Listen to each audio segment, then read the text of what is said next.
Mga kaibigan, ngayong panahon ng tag-ulan, mahalaga ang pagkakaroon ng mga gamit na matibay sa tubig. At isa sa mga pinakamahalagang gamit na dapat mong isaalang-alang ay ang iyong relo. Bakit? Sa video na ito, bibigyang diin natin ang kahalagahan ng water-resistant na relo.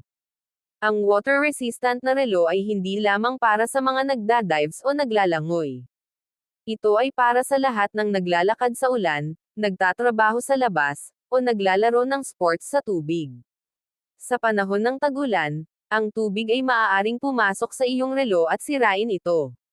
Ngunit kung ang iyong relo ay water-resistant, hindi mo na kailangang mag-alala.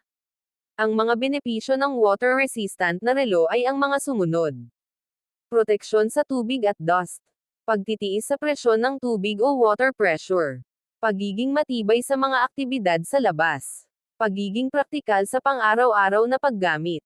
Kung ikaw ay naghahanap ng water-resistant na relo, sundin ang mga sumusunod na tips. Tignan ang antas ng water resistance, 30 metro, 50 metro, 100 metro, etc. Piliin ang relo na may mahusay na kalidad at disenyo. Basahin ang mga review at feedback mula sa ibang gumagamit. Narito ang mga rating ng lalim para sa mga water-resistant na relo. 1. 30 metro. 3 ATM, angkop para sa pang-araw-araw na paggamit, mga tulo ng tubig, at ulan. 2. 50 metro. 5 ATM, angkop para sa paglangoy, snorkeling, at mga aktibidad sa tubig. 3.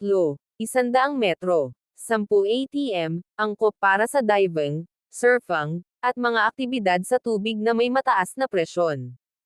4. 200 metro. 20 ATM, angkop para sa propesyonal na diving at mga ekstremong aktibidad sa tubig. 5. 300 metro. 30 ATM, angkop para sa deep sea diving at mga espesyal na gamit sa tubig. Sa panahon ng tag-ulan, ang water-resistant na relo ay hindi lamang isang kagustuhan, kundi isang kinakailangan. Piliin ang tamang relo para sa iyong pangangailangan at siguraduhin ang iyong kaligtasan at kasiyahan.